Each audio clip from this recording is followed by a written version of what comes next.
Hello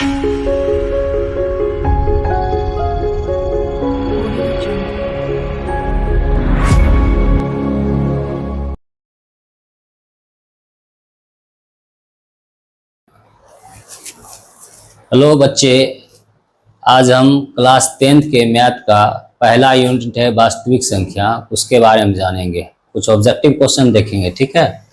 तो पहला जो है क्वेश्चन है, इसमें देखिए कि निम्न में से कौन सा अपरिमेय संख्या नहीं है। क्वेश्चन बोला है अपरिमेय संख्या नहीं है। देखिए, तो पहले आपको जानना है कि परिमेय संख्या क्या है और अपरिमेय क्या संख्या है, ठीक है।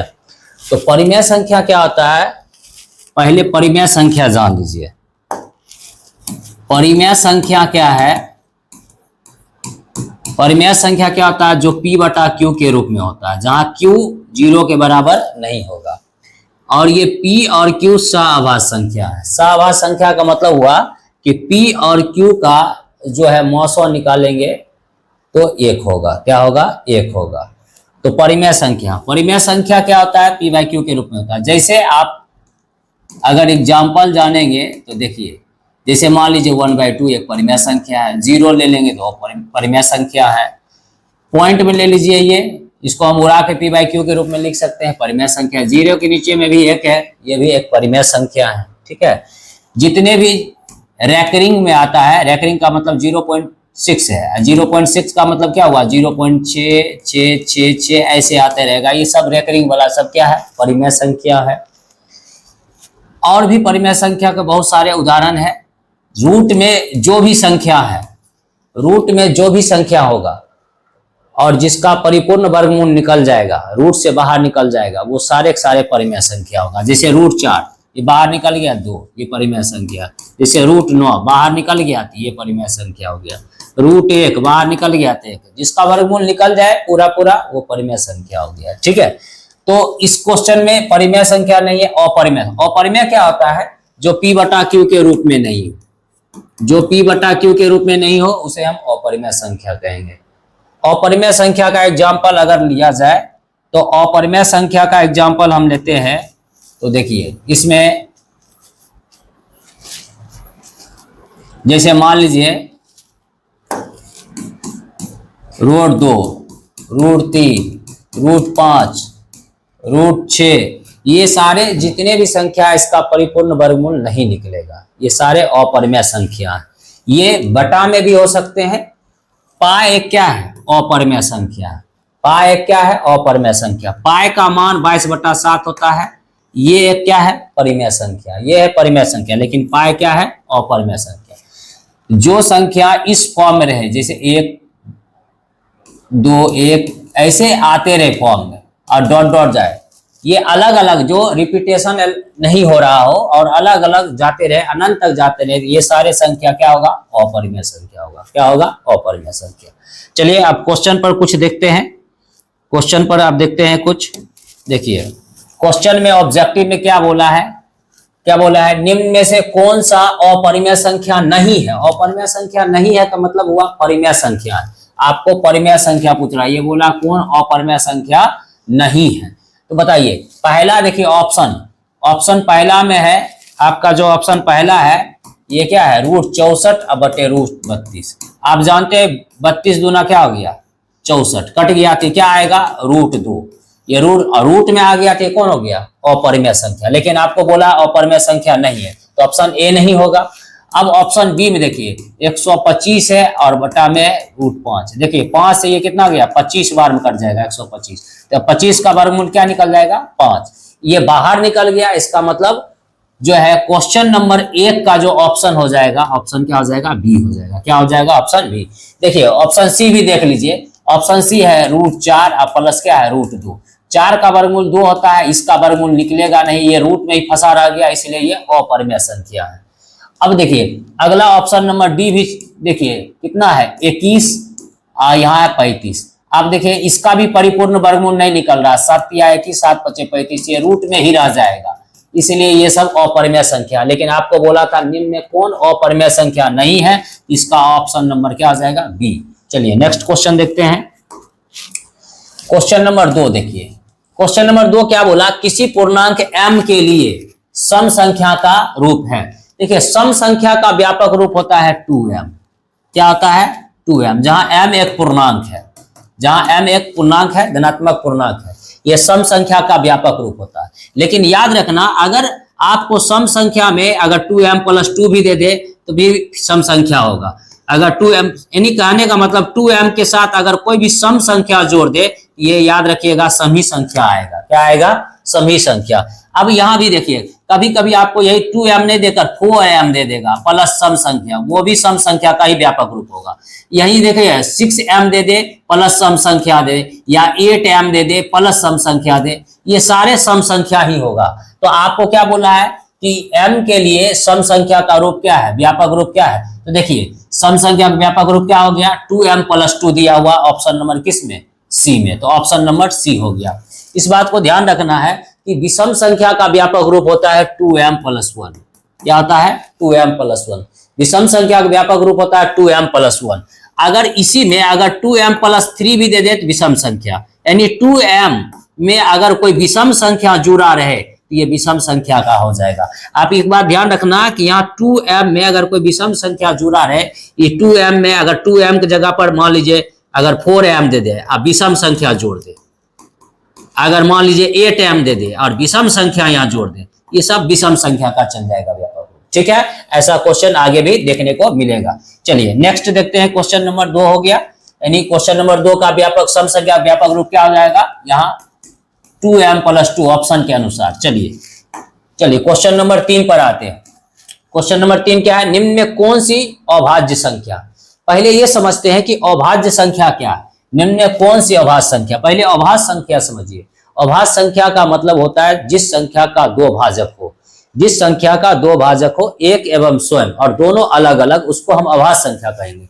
जैसे देखिए दो का दो ही भाजक है, एक और स्वयं 2, और दोनों ये अलग अलग है, अलग अलग है, यानी 2 में 1 से भाग लगेगा, 2 में लगेगा, तो इसका दो भाजक है, दोनों अलग अलग, इसलिए 2 कौन संख्या हुआ, अभाज्य संख्या। जैसे 3 देखिए, 3 का दो भाजक, 1 से भाग लगेगा या तो 3 से लगेगा, दोनों अलग अलग, इसलिए 3 कौन संख्या हुआ, अभाज्य संख्या हो गया। जैसे मान लीजिए 5, 1 से भाग लगेगा या तो स्वयं 5 से लगेगा, 2 भाजक है, इसलिए कौन संख्या है, अभाज्य संख्या। यानी अभाज्य संख्या होने के लिए याद रखना जिसका दो भाजक हो, एक एवं स्वयं, और दोनों अलग अलग। याद रखना ये एक अभाज्य संख्या नहीं है, क्योंकि एक में 1 से भाग लगेगा, स्वयं भी एक ही है, ये अभाज्य संख्या हुआ, इसका दो भाजक तो नहीं हुआ, दोनों भाजक अलग अलग नहीं है, इसलिए ये एक अभाज्य संख्या नहीं। अगर कहे सबसे छोटी अभाज्य संख्या क्या है तो 2 होगा। क्या होगा, 2 होगा। तो आपको अभाज्य संख्या समझ में आ गया कि अभाज्य संख्या का मतलब हुआ कि जिसका दो भाजक हो। तो आप देखिए ऑप्शन, देखिए यहाँ देखिए ऑप्शन ए में है 87, 87 का देखिए 2 से अधिक भाजक हो जाएगा, 3 ये 8 7 15, ये 3 से भी भाग लग जाएगा, 29 से भी भाग लग जाएगा, 1 से भी भाग लग जाएगा, इसलिए 2 से अधिक भाजक है, इसलिए ये अभाज्य संख्या नहीं है। 27 देखिए ऑप्शन बी में 27 है, 27 का भी 1 से भाग लग जाएगा, इसमें 9 से भी लग जाएगा, 3 से भी लग जाएगा, इसलिए 27 भी अभाज्य संख्या नहीं है। 29 की बात करें, 29 में देखिए या तो 1 से भाग लगेगा या तो खुद 29 से भाग लगेगा, मतलब इसका दो भाजक है, इसलिए आपका 3 नंबर जो है क्वेश्चन उसका जो है सी हो जाएगा आंसर। क्या हो जाएगा, सी। अगर बात करें डी का, तो डी देखिए 21 है, 21 में या तो 1 से भाग लगेगा, फिर 3 से भी लग जाएगा, 7 से भी लग जाएगा, 1 से अधिक भाजक हो गया, इसलिए ये अभाज्य संख्या नहीं है। तो याद रखना है 3 का ऑप्शन क्या हो जाएगा, सी। तो अभाज्य संख्या आप समझ गए होंगे, सबसे छोटी अभाज्य संख्या कौन होगा, 2 होगा। चलिए आगे बढ़ते हैं, आगे चलिए, आगे देखिए 4 नंबर क्वेश्चन। 4 नंबर क्वेश्चन है कि निम्न में जुड़वा अभाज्य संख्या के युग्म है। अब सबसे पहले समझना है कि जुड़वा अभाज्य संख्या क्या है। जुड़वा अभाज्य संख्या क्या होता है, जुड़वा अभाज्य संख्या क्या होता है, ये समझिए पहले। देखिए जुड़वा अभाज्य संख्या का मतलब हुआ कि दो अभाज्य संख्याओं का अगर अंतर 2 हो तो उसे हम जुड़वा अभाज्य संख्या कहेंगे। यानी 2 अभाज्य संख्या रहेगा और उसका अंतर भी 2 होना चाहिए, तो उसको हम जुड़वा अभाज्य संख्या कहेंगे। जैसे मान लीजिए हम ले लिए 3 और 5, देखिए 3 और 5, 3 भी अभाज्य संख्या है, 5 भी अभाज्य संख्या। आइए दोनों का अंतर निकालिए, दोनों का अंतर क्या आ रहा है, 5 में से 3 गया तो 2, इसलिए ये जुड़वा अभाज्य संख्या योग हो गया। जैसे हम लिए 5 और 7, 5 और 7 देखिए 5 भी अभाज्य संख्या है, 7 भी अभाज्य संख्या है, और दोनों का अंतर क्या आ रहा है, 2, इसलिए ये जुड़वा अभाज्य संख्या। अच्छा बताइए 7 और 9 होगा, 7 और 9 होगा, 7 तो अभाज्य संख्या है लेकिन 9 अभाज्य संख्या है नहीं है। अंतर तो 2 आ ही जाएगा, लेकिन दोनों अभाज्य संख्या होनी चाहिए। लेकिन यहाँ देखिए 7 है अभाज्य संख्या, 9 नहीं, इसलिए जुड़वा अभाज्य संख्या नहीं है। जुड़वा अभाज्य संख्या होने के लिए दो अभाज्य संख्या का अंतर 2 होना चाहिए, यानी दोनों अभाज्य संख्या होना चाहिए। तो देखिए 51 53 की अगर बात करें, ऑप्शन 4 का देखिए, 4 का ए ऑप्शन में 51 है और 53। 51 ये जुड़वा अभाज्य संख्या नहीं है।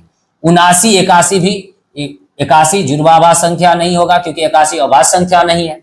यहाँ देखिए सी में 67 और 69 है, 69 भी एक अभाज्य संख्या नहीं है। यहाँ देखिए डी में, देखिए डी ऑप्शन जो है आपका 71 और 73, ये हुआ जुड़वा अभाज्य संख्या। जुड़वा अभाज्य संख्या का मतलब हुआ कि इसका 2 भाजक हो। देखिए पहले अभाज्य संख्या, इसका 2 भाजक है, इसका भी 2 भाजक होगा, तो ये दोनों अभाज्य संख्या है। 71 73 अभाज्य संख्या और दोनों का अंतर यानी 73 में से 71 घटा देंगे तो क्या हो जाएगा 2, दोनों का अंतर भी 2 आ गया। इसलिए 4 नंबर जो क्वेश्चन है, 4 नंबर जो क्वेश्चन है उसका ऑप्शन हो जाएगा डी, ऑप्शन हो जाएगा डी। जुड़वा अभाज्य संख्या का मतलब हुआ कि 2 अभाज्य संख्याओं का अंतर यदि 2 हो तो उसे हम जुड़वा अभाज्य संख्या करेंगे। ठीक है, तो 4 नंबर का ऑप्शन हो गया डी। चलिए नेक्स्ट क्वेश्चन देखेंगे, क्वेश्चन नंबर 5। क्वेश्चन नंबर 5 देखेंगे। क्वेश्चन नंबर 5 देखिए, क्वेश्चन नंबर 5 में क्या बोला है कि निम्न में से सह अभाज्य संख्या के युग्म है। अब सह अभाज्य संख्या क्या होता है ये जानिए। सह अभाज्य संख्या, सह अभाज्य संख्या क्या होता है देखिए। सह अभाज्य संख्या का मतलब हुआ कि 2 संख्याओं का यदि मौसो 1 हो तो उसे हम सह अभाज्य संख्या कहेंगे। 2 अभाज्य संख्याओं का मौसो क्या हो 1 हो, उसे हम सह अभाज्य संख्या कहेंगे। यानी मौसो अगर जैसे मान लीजिए ये 4 है और ये 5 है, अब इसका हम मौसो निकालेंगे यानी HCF निकालेंगे। अगर इसका मौसो अगर 1 आ जाएगा तो इसे हम क्या कहेंगे सह अभाज्य संख्या कहेंगे। तो हमेशा याद रखना सह अभाज्य संख्या 2 संख्याओं का मौसो निकालने पर यदि 1 आ जाता है तो उसे हम क्या कहेंगे सह अभाज्य संख्या कहेंगे। अब इस ऑप्शन में देखिए, जैसे पहला ऑप्शन है 12 और 96। आप जानते हैं मौसो का मतलब क्या होता है, HCF का मतलब क्या होता है। HCF का मतलब हुआ कि अगर 2 संख्या है तो दोनों में जो कॉमन होगा वही उसका HCF हुआ।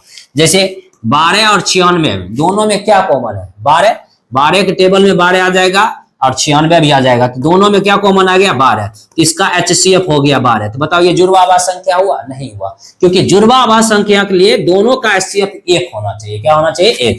तो ये आप ये तो नहीं होगा ऑप्शन। ऑप्शन बी देखिए, बी की बात अगर करें तो 18 है 90 है, इसमें भी देखिए 18 और 90 में दोनों में कॉमन 18 आ जा रहा है, यानी HCF क्या निकलेगा 18 इसका आ जाएगा। HCF आप निकाल के चेक कर सकते हैं, ये 90 18 और 90 का HCF 18 आ जाएगा। तो ये जुड़वा अभाज्य संख्या नहीं हुआ, ये सॉरी सह अभाज्य संख्या नहीं हुआ। सह अभाज्य संख्या होने के लिए दोनों का मौसो कितना होना चाहिए 1 होना चाहिए। अब देखिए 7 और 77 की बात करें तो यहां भी देखिए क्या कॉमन आ जाएगा, इसमें कॉमन आ जाएगा 7, इसमें कॉमन आ जाएगा 7, इसलिए इसका HCF कितना हो गया 7 हो गया, इसलिए ये भी जुड़वा अभाज्य संख्या नहीं है।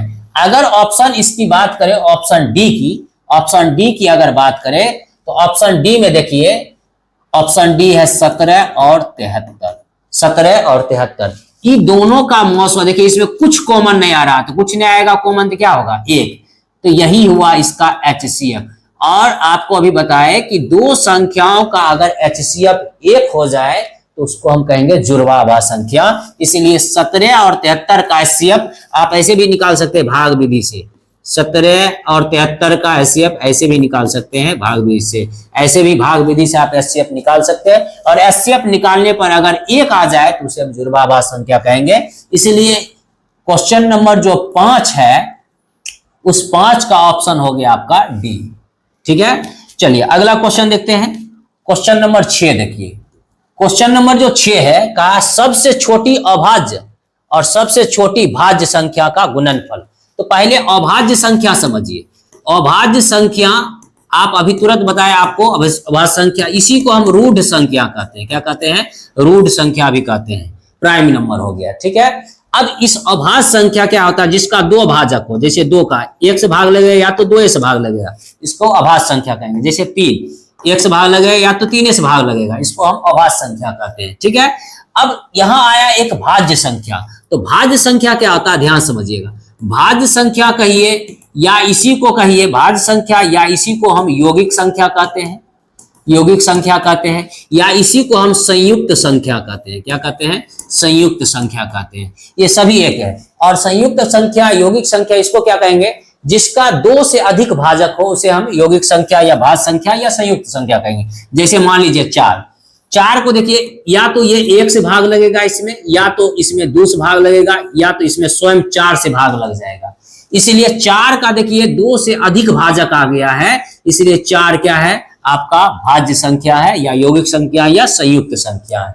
इसलिए संयुक्त, सबसे छोटी संयुक्त संख्या कहेगा तो 4 ही होगा। 4 से पहले देखिए कोई भी संख्या ऐसा है कि जिसका 2 से अधिक भाजक हो? नहीं है। इसलिए सबसे छोटी भाज्य संख्या या यौगिक संख्या या संयुक्त संख्या क्या होगा? 4 होगा। तो 4 हो गया। तो आपको क्वेश्चन क्या बोला? सबसे छोटी अभाज्य संख्या। तो सबसे छोटी अभाज्य संख्या क्या होता है? 2। हम ले लिए 2। फिर क्या बोला? सबसे छोटी भाज्य संख्या। सबसे छोटी भाज्य संख्या क्या होता है? 4। हम ले लिए 4।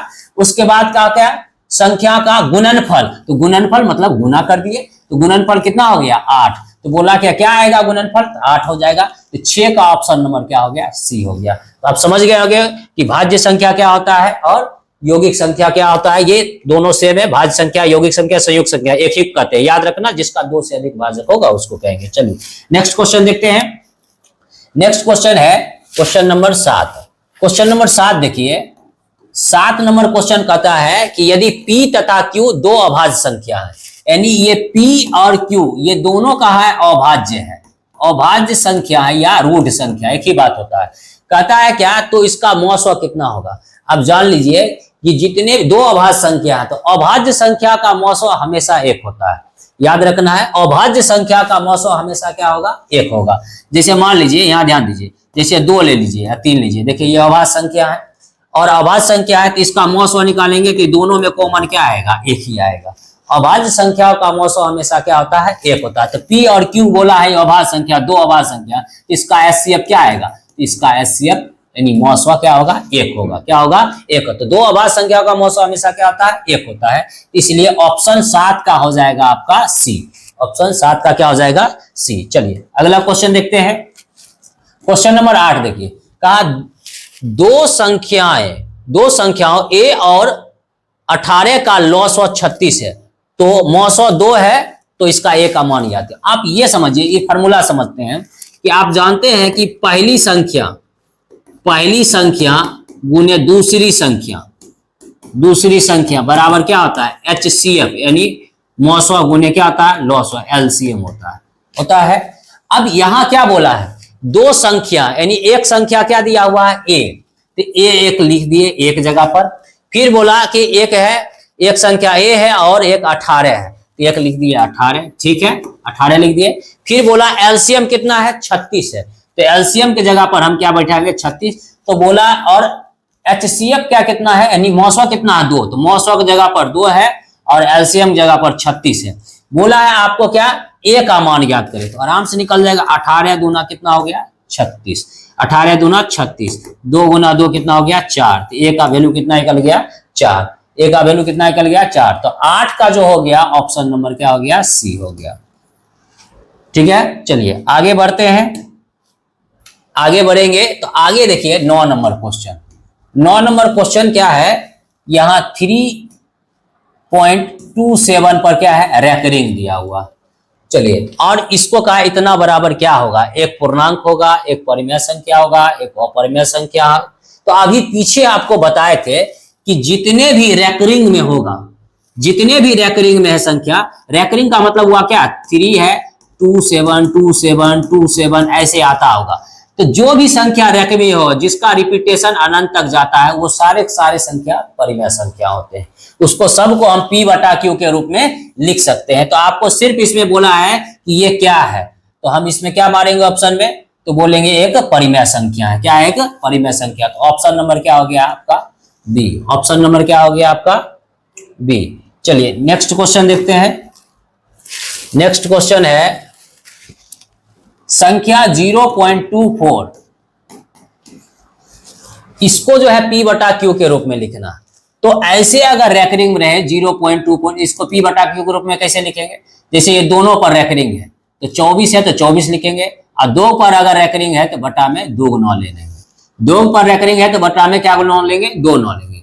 अब यहाँ देखिए अगर 1 पर जैसे ऐसे रहता है 0.2 पर रेकरिंग तो हम क्या लेते हैं 0 पॉइंट है और यहाँ 2 लेते हैं, और 1 पर है रेकरिंग तो 1 9 लेते हैं। अगर 0.3 3 2 4 है और ये तीनों पर अगर रेकरिंग रहता तो हम क्या लेते हैं 324 और ये 3 को 9 लेते हैं। जितने पर रेकरिंग रहेगा उतना 9 लेंगे। और यहाँ अगर कट रहा है तो उसको काटेंगे। यहाँ देखिए 3 से कट रहा है 3 8 24 और 3 से कट रहा है ये क्या हो गया 8/33। अब ऑप्शन में देखेंगे कि ये क्या बोला है इसमें क्वेश्चन में, क्वेश्चन नंबर 10 था तो क्वेश्चन बोला है इतना को P बटा Q को रूप में लिखा जाता है। तो ऑप्शन नंबर क्या हो गया आपका सी। ऑप्शन नंबर क्या हो गया सी। चलिए नेक्स्ट क्वेश्चन देखेंगे। रेकरिंग का और भी टाइप होता है, अगर आगे आएगा तो इसके बारे में बताएंगे। चलिए क्वेश्चन नंबर 11 देखते हैं। क्वेश्चन नंबर 11 क्या है, यदि n एक प्राकृत संख्या है तो √n होगा। अब क्वेश्चन में क्या बोला है कि n एक प्राकृत संख्या। अच्छा n एक प्राकृत संख्या कहते किसको, गिनती की जो संख्या होती है उसको हम प्राकृत संख्या कहते हैं। जो काउंटिंग नंबर होता है उसी को हम प्राकृत संख्या कहते हैं। तो काउंटिंग नंबर क्या होगा 1 2 3 4 5 ऐसा ही जाएगा, ये हुआ प्राकृत संख्या। अब कहा क्या यदि n एक प्राकृत संख्या है तो √n होगा, क्या होगा। अब ये बताइए अगर हम n के जगह पर 1 रख दे तो √1 होगा। √1 का वर्गमूल क्या निकलता है 1। अगर हम n के जगह पर 2 रख दे ये इसका परिपूर्ण वर्गमूल नहीं निकलेगा, 2 ही होगा। अगर हम 3 रख दें तो 3 ही होगा। अगर हम 4 रख दें तो ये 2 निकल जाएगा। कहने का अच्छा बताओ ये जो निकल गया ये तो परिमेय हो गया, ये जो नहीं निकल रहा है ये क्या हो गया अपरिमेय हो गया। तो ऑप्शन के अनुसार देखेंगे हमेशा प्राकृत संख्या, देखिए ये हमेशा तो नहीं आया प्राकृत, ये एक तो प्राकृत है लेकिन ये तो नहीं आया, ये तो √2 है, ये अपरिमेय हो गया। हमेशा अपरिमेय नहीं, हमेशा अपरिमेय लगा हुआ तो ये अपरिमेय आया लेकिन ये तो परिमेय हो गया। अगला है हमेशा परिमेय, हमेशा परिमेय भी नहीं आया, हमेशा परिमेय नहीं क्योंकि इसमें अपरिमेय भी आ रहा है। तो इसमें बोला कभी प्राकृत कभी परिमेय, कभी प्राकृत कभी परिमेय। तो चलिए इसमें हम क्या करेंगे थोड़ा क्वेश्चन में सुधार कर लेंगे। ऑप्शन नंबर डी में हम सुधार कर लेंगे, वहां कभी प्राकृत, और प्राकृत जो होता है वो परिमेय भी होता है इसलिए, और जहां परिमेय है वहां हम यहाँ अपरिमेय कर लेंगे। क्या कर लेंगे यहाँ अपरिमेय, वहां अपरिमेय कर लेना है। क्या करना है जहां परिमेय है यहाँ अपरिमेय करना है। कभी प्राकृत हो सकता है कभी अपरिमेय हो सकता है, और प्राकृत जो है वो परिमेय भी होता है इसलिए डी में सुधार कर लेना है। 11 का जो है डी होगा इसमें सुधार कर लेना, जहां परिमेय है वहां अपरिमेय कर लेना। चलिए आगे आते हैं क्वेश्चन नंबर 12। क्वेश्चन नंबर 12 आते हैं। क्वेश्चन नंबर 12 देखिए, क्वेश्चन 12 में बोला क्या निम्न में कौन सा भिन्न का दशमलव प्रसार शांत है। अब इसमें बोला किसका दशमलव प्रसार शांत है। अब देखिए आप जानते हैं कि अगर कोई भी संख्या P बटा Q के रूप में है तो P अगर Q का जो अगर व्यापक रूप 2 के पावर n और 5 के पावर m के रूप में रहे, यहाँ n m इधर उधर है उससे कोई मतलब नहीं है, लेकिन n और m एक पूर्णांक हो धनात्मक पूर्णांक इस रूप में अगर रहे तो वो शांत दशमलव कहलाएगा। जैसे आप यहां ध्यान रखिए अगर ऐसा भी रहे, ऐसा भी हो सकता है कि Q का जो है खाली 2 एक पावर के रूप में रहे या खाली 5 के पावर के रूप में या दोनों के रूप में रहे, शांत होगा। लेकिन अगर ये 2 और 5 इसका आभाज्य गुणनखंड करने पर 2 या 5 को छोड़कर अगर तीसरा कोई अगर गुणनखंड आ गया तो वो शांत नहीं होगा, वो अशांत हो जाएगा। और हमेशा याद रखना पहले तो P और बटा Q के रूप में देखेंगे होना चाहिए, मतलब अगर ये कट रहा तो इसको काट लेंगे। जैसे आपको देखिए क्वेश्चन नंबर जो है आपका 12 नंबर में, जैसे देखिए 12 में यहां आप यहां देख लीजिए कि इसमें बोला प्रसार किसका दशमलव प्रसार शांत है, तो शांत है तो 11 बटा पहला ऑप्शन है 700। अब इसको आप तोड़िएगा 700 का, तो देखिए अगर आप मान लीजिए हम 2 से अगर 7 से तोड़ दिए तो यहाँ देखिए 7 तो आ जाएगा, 7 तो आ जाएगा इसके बटा में, तो 7 आ जाएगा तो वो क्या होगा शांत नहीं होगा। शांत होने के लिए याद रखना कि आपका इस रूप में होना चाहिए 2 पावर n 5 पावर n इस रूप में होना चाहिए, तो ये पहला ऑप्शन नहीं होगा। दूसरा ऑप्शन है 91 बटा कितना 2100। अब यहां भी देखिए इसमें 3 का गुणज है 7 21 और 7 भी हो जाएगा, इसमें आ जाएगा। अगर ये कट रहा है तो पहले काट लेंगे, अगर ये कट रहा है 13 सत्ती 91 और ये 21 कट गया, लेकिन कटने के बाद भी यहाँ 3 का गुना जा ही जाएगा अभाज्य गुणन करने पर, इसलिए बी भी क्या हो गया, ये अशांत है। अब देखिए सी ऑप्शन, देखिए सी ऑप्शन में देखिए कितना है 343, अब बटा है 2 का पावर 3, 5 का पावर 3 और 7 का पावर 3। अब यहां देखिए कट रहा है 7 पावर 3 343, ये कट गया। अब ऊपर क्या बचा 1, यहाँ 2 पावर 3 और 5 पावर 3, यानी हम कहे P बटा Q में अगर Q का व्यापक रूप 2 पावर m और 5 पावर n के रूप में अगर रहेगा तो उसको हम क्या कहेंगे शांत। तो इसलिए ये आपका जो है शांत दशमलव है, यानी ऑप्शन क्या हो जाएगा, तब ऑप्शन हो जाएगा आपका सी। ऑप्शन क्या हो जाएगा सी, याद रखना है ऑप्शन क्या हो जाएगा सी, 12 का ऑप्शन नंबर सी। शांत होने के लिए याद रखना P बटा अगर Q के रूप में है तो Q का जो अभाज्य गुणनखंड होगा उसका 2 पावर m और गुना 5 पावर n के रूप में होना चाहिए, तभी शांत होगा। अगर खाली 2 भी है तो शांत है, खाली 5 भी है शांत है, दोनों है तभी वो शांत है। लेकिन अगर उस 2 और 5 के अभाज्य गुणनखंड कोई तीसरा आ गया तो वो अशांत हो जाएगा। इसमें आपको बोला था किसका प्रतिसाद शांत है, तो ऑप्शन सी हो जाएगा। चलिए नेक्स्ट क्वेश्चन देखते हैं। क्वेश्चन नंबर आप देखते हैं 13।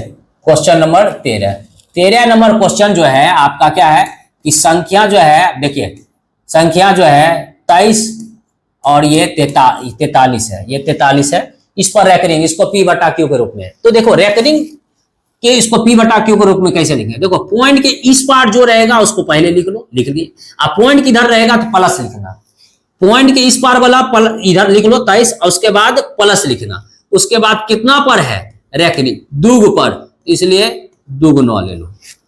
अगर मान लीजिए मेरे पास ऐसे रहता 2.1 पर रेकरिंग, तो कैसे लिखते 2 प्लस यहाँ 1 पर है तो 1 बटा 9 ऐसे लिखते। अगर मेरे पास रहता 3.4 ऐसा, इस पर रेकरिंग कैसे लिखते हैं 3 + 4 7 7, इस पर क्या 3 गो, बात समझ रहा है। अब इसका क्या करेगा, भिन्न का जोड़ घटा करेगा तो 99 लास्ट में आ जाएगा, बटा में क्या आ जाएगा 99। ऐसे आप ऑप्शन देख के मार सकते हैं। देखिए यहां जो है आपको 999 है, 999 100 है, 99 इसी में है। इसका मतलब श्योर हो जाइए कि इसको जोड़ घटा करने पर ऑप्शन नंबर ए ही आएगा।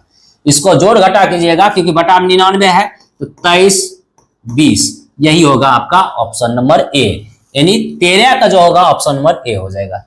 चलिए अगला देखते हैं क्वेश्चन 14 नंबर क्वेश्चन देखिए। 14 नंबर क्या है क्वेश्चन, 14 नंबर है √10 गुना √15। आप जानते हैं कि रूट के अंदर वाला रूट के अंदर से गुना होता है, सिर्फ यहाँ सेम होना चाहिए, करनी में यहाँ सेम होना चाहिए। तो रूट के अंदर वाला रूट के अंदर से गुना होता है, रूट के बाहर वाला रूट के बाहर से गुना होता है। तो अंदर वाला 15 दे के कितना हो गया 150, 15 दे के कितना हो गया 150। अब 150 अगर रूट से निकल रहा है तो उसको निकाल लीजिए। जैसे 2 से ये कितना बार में लगेगा 75 बार में, फिर 3 से कितना बार में 25 बार में, फिर 5 से 5 बार में, फिर 5 से 2 को जोड़ा पुर गया तो 5 निकल जाएगा। किसका जोड़ा नहीं पूरा 2 का और 3 का, तो इसको गुना करके लिख देंगे तो क्या आएगा 5√6, क्या आएगा 5√6। तो इसका ऑप्शन नंबर क्या हो जाएगा A, option number A. 14 number question का हो गया। चलिए अगला क्वेश्चन देखते हैं, क्वेश्चन नंबर 15। 2 परिमेय संख्याओं के बीच कितनी परिमेय संख्या होती है, तो ये सब क्वेश्चन ध्यान समझिएगा। ये क्वेश्चन नंबर 2 परिमेय संख्या के बीच कितनी परिमेय संख्या होती है, तो अनंत होती है। 2 परिमेय संख्या के बीच पूछेगा कितनी परिमेय संख्या और अनंत होगी। अगर 2 अपरिमेय संख्या के बीच पूछेगा कितना अपरिमेय संख्या, तो उसके लिए भी क्या अनंत होती है। तो ये 15 का ऑप्शन नंबर क्या हो गया डी हो गया। चलिए नेक्स्ट क्वेश्चन चलते हैं 16 नंबर। 16 नंबर में क्या बोला है कि कहा ए बी है एक, और एक बोला है ए स्क्वायर या बी स्क्वायर है। इसका बोला है क्या आपको मॉस निकालना है, यानी HCF निकालना। ए बी है और ए स्क्वायर बी स्क्वायर है, इसका मॉस निकालना है, यानी HCF निकालना। तो हमेशा याद रखना अगर 2 संख्या या कोई भी डिजिट दिया है ABCD का कोई भी हो, अगर उसका HCF निकालना हो तो सिर्फ देखो दोनों में कॉमन क्या है, दोनों में कॉमन जैसे ए और देखो यहाँ ए स्क्वायर है तो दोनों में क्या मिलेगा ए, यहाँ बी है यहाँ बी स्क्वायर है तो दोनों में क्या मिलेगा बी। तो दोनों में क्या कॉमन आया ए बी आया, तो यही हुआ आपका HCF। HCF निकालने का सबसे आसान तरीका है कि जो भी चीज पूछे उसमें कॉमन देख लो, जो कॉमन होगा वही होगा HCF। तो यानी 16 का आंसर क्या होगा ए बी। अब खोजिए 16 में ए बी कहाँ है, तो ऑप्शन डी में है, तो 16 का ऑप्शन नंबर डी हो गया। क्लियर है। चलिए आगे चलते हैं, आगे चलेंगे क्वेश्चन नंबर 17। क्वेश्चन नंबर 17 देखिए 17 में कितना है 150 के अभाज्य गुणनखंड में 5 का अधिकतम घात क्या होगा। यानी 150 का भाज गुणनखंड में, तो पहले 150 का भाज गुणनखंड कर लीजिए। इसे 2 को लगाइए तो कितना बार में लगेगा? 75 बार। 3 से लगाइए तो कितना बार में? 25 बार। 5 से लगाइए तो 5 बार। 5 से 1 बार।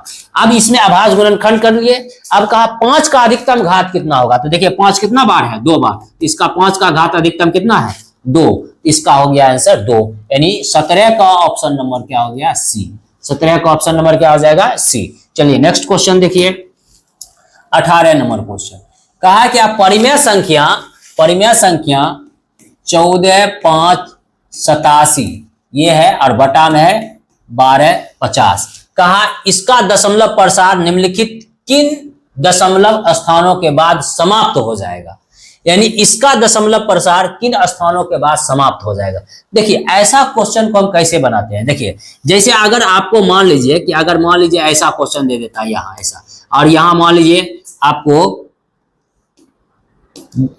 जैसे मान लीजिए कि आपको दे दिया 3 दे दिया यहाँ, और यहाँ लिख दिया 2 का पावर 2 और यहाँ 5 का पावर 1 लिख दिया। अब कहेगा इसका दशमलव प्रसार कितने अंक बाद समाप्त हो जाएगा? तो आप पहले शांत के रूप में लाइए, और शांत के रूप में लाने के बाद जिसका अधिकतम पावर रहेगा उतना, जैसे 2 का पावर 2 है, इसका मतलब इसका 2 अंक बाद दशमलव समाप्त हो जाएगा। अगर मान लीजिए यहाँ रहता 5 के पावर 4, तो अधिकतम पावर कितना हो गया? 4। इसका मतलब 4 अंक बाद दशमलव होता है। ये मतलब कहने का मतलब है कि इसको हम कैसे बनाएंगे?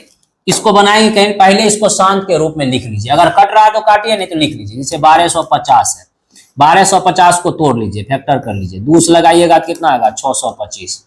2 से लगाएंगे फिर 5 आप लगा लीजिए, 5 से लगाइए तो 125 बार में कट जाएगा, फिर 5 से लगाइए तो 25 बार में कट जाएगा, फिर 5 से लगाइए तो 5 बार में कट जाएगा, फिर 5 से लगाइए तो 1 बार, यानी 14, 5, 87।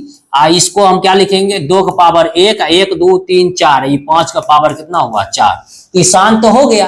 अब इसमें देखना है कि किसका पावर ज्यादा, 2 का पावर 1 है, यहाँ 5 पावर 4 है, तो 5 का पावर 4 है, इसका मतलब हुआ क्या कि कितने अंक बाद समाप्त होगा? 4 अंक बाद समाप्त होगा। इसका ऑप्शन कितना हो जाएगा? डी। ऑप्शन क्या हो जाएगा? डी ऑप्शन हो जाएगा, यानी 18 का ऑप्शन नंबर होगा डी।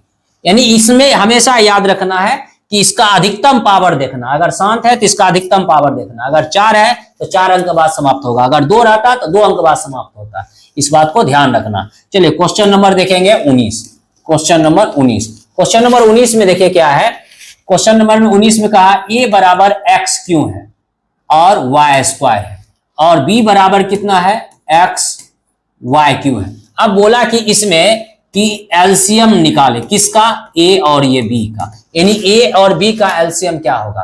तो आप देखिए एलसीएम में, देखो एचसीएफ निकालने में हम कॉमन देखते हैं। एलसीएम में क्या है? एलसीएम में पहले देखिए दोनों में क्या मिल रहा है, जो मिल रहा है वो लिखना है, और जो नहीं मिल रहा है वो भी लिखना है। या एबीसीडी का अगर एलसीएम निकालना हो, एबीसीडी का कोई भी लेटर, तो हाईएस्ट पावर देखिए, जैसे एक्स में हाईएस्ट पावर क्या है? एक्स क्यू ले लीजिए। वाई में हाईएस्ट पावर क्या है? वाई क्यू है, तो वाई क्यू ले लीजिए। यही इसका क्या हो गया?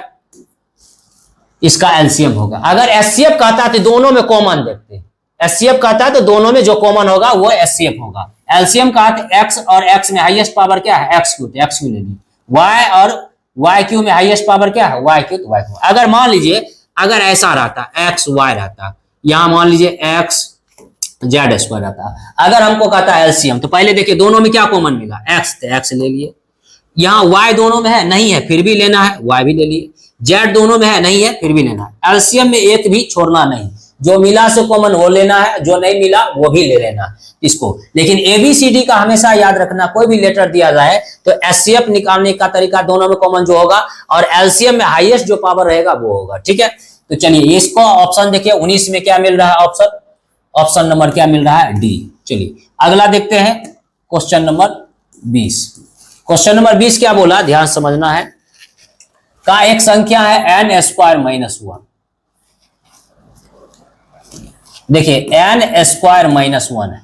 अब कहा है क्या? n स्क्वायर एक माइनस 1 है, कहा ये 8 से विभाज्य है, यानी ये 8 से विभाज्य है, इसमें 8 से भाग लग जाता है। तो कहता है 8 से अगर विभाज्य होती है तो n एक है, तो n क्या होगा? n का मान क्या होगा? यानी n पूर्णांक होगा कि प्राकृत संख्या होगा कि विषम संख्या होगा कि सम संख्या होगा। अब देखिए अगर मान लीजिए n का मान हम 1 रखते हैं, देखिए n का मान अगर हम 1 रखें तो n की जगह पर 1 रखेंगे तो 1 के स्क्वायर 1, 1 में गया 0, 0 में 8 से भाग लग जाएगा। चलिए ठीक है। अगर n का मान हम 2 रखते हैं, अगर n का मान यहाँ 2 रखे तो 2 का स्क्वायर कितना हो गया 4। अच्छा -1 भी रख सकते हैं, +1 रखे, जैसे हम -1 रखें, माइनस का भी स्क्वायर क्या होता है प्लस ही होता है, वो भी हो। अगर n का मान हम 2 रखें, 2 का स्क्वायर कितना होगा, अगर n का मान हम 2 रख दे, n का मान अगर हम 2 रख दिए तो 2 का स्क्वायर कितना होगा 4, और 4 में 1 गया तो ये 3। बताइए 8 में 3 में 8 से भाग लगेगा, नहीं लगेगा। चलिए अगर n का मान हम +2 रखेंगे तभी नहीं लगेगा, माइनस रखेंगे तभी लगेगा। अगर मान लीजिए m का मान हम 3 रख दिए, 3 के स्क्वायर 9, 9 में गया 8, 8 में 8 से भाग लग जाएगा। अगर मान लीजिए हम -3 रखते, अगर -3 रखते तो -3 का स्क्वायर भी प्लस ही होगा, 9 होगा, ये भी होगा 8, इसमें भी भाग लग जाता है, यानी इसमें भी लग गया है भाग, इसमें भी लग गया। चलो एक आग और चेक करते हैं n का मान रखने को।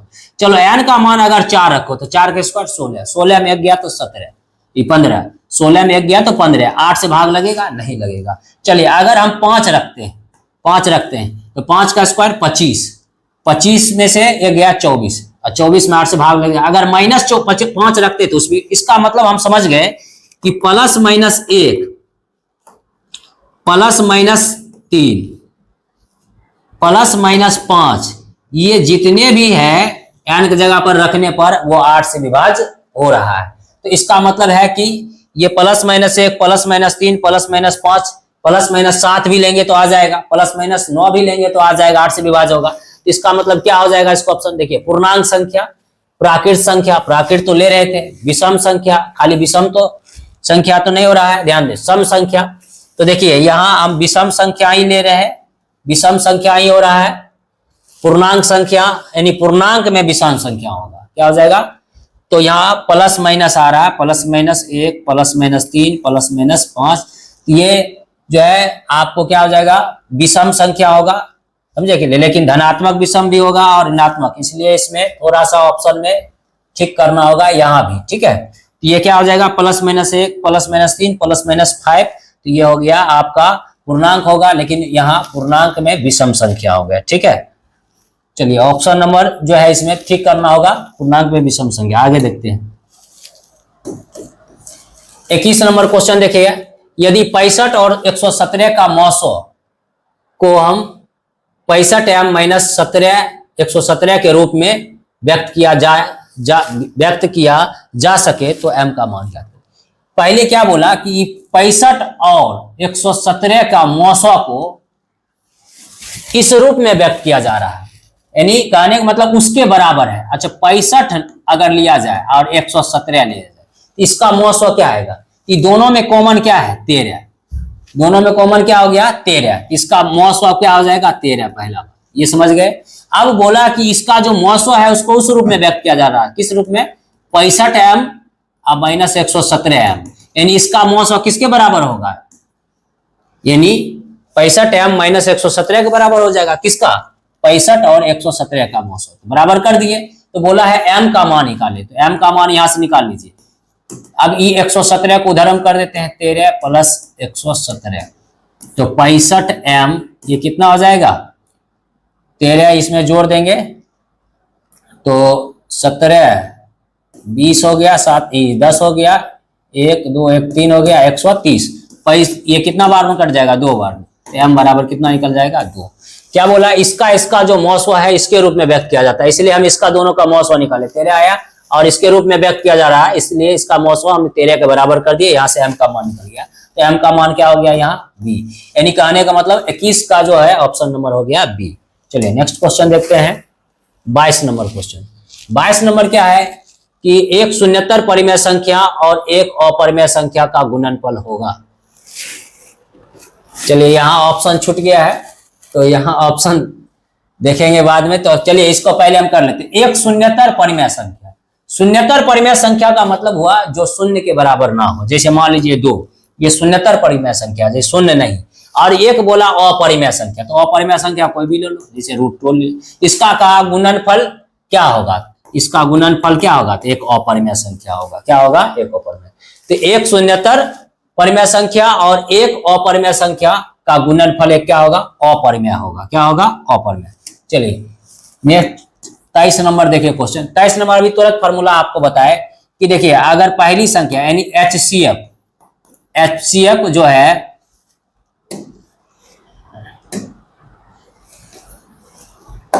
यानी HCF ए दो संख्या का HCF हो और LCM किसके बराबर होगा? पहली संख्या गुना दूसरी संख्या के। ठीक है, अभी तुरंत बताया पहली संख्या गुना दूसरी संख्या बराबर HCF गुना LCM। ठीक है, तो HCF पहली संख्या का और दूसरी संख्या का, फिर पहली और दूसरी संख्या के LCM दोनों का गुणनफल पहली संख्या और दूसरी संख्या के बराबर होता है। तो इसमें क्या बोला है कि HCF AB और तो ऑप्शन नंबर इसका क्या हो जाएगा? डी। ऑप्शन नंबर क्या हो जाएगा? डी। चलिए अगला करते हैं नेक्स्ट क्वेश्चन 24 क्या बोला है? कि यूक्लिड विभाजन एल्गोरिथम के अनुसार ए बराबर क्या है? BQ प्लस R है। तो कहा है इसका कौन सा ऑप्शन होगा? आप ऐसे समझ सकते हैं जैसे 3 है, 3 में हम 2 से भाग दें तो ये क्या आएगा बताइए? ये 1 शेष यहाँ 1 आया। जैसे मान लीजिए 4 है, 4 में हम 2 से भाग देंगे तो यहाँ क्या आया? यहाँ शेष क्या आ गया? 0। यानी कहने का मतलब है शेष कभी 0 भी हो सकता है, 0 से बड़ा भी हो सकता है, लेकिन ये भाजक से हमेशा क्या होगा? ये भाज्य से हमेशा क्या होगा? छोटा होगा। तो यहाँ ध्यान दीजिए, तो इस क्वेश्चन को इसमें क्या बोला है कि इसका क्या होगा? आप और भी बढ़िया समझ सकते हैं इसमें। देखिए तो R का मान 0 भी होगा और 0 से बड़ा भी होगा, 0 भी होगा 0, ये एक वाला बात तो होगा नहीं। ऑप्शन नंबर ए तो होगा नहीं, ऑप्शन नंबर ए तो होगा नहीं। ऑप्शन नंबर बी देखिए, इसमें R का शेष हमेशा याद रखिए 0 भी हो सकता है, 0 से बड़ा भी हो सकता है। यहाँ खाली बोला है 0 से बड़ा है, इसलिए बी भी नहीं होगा।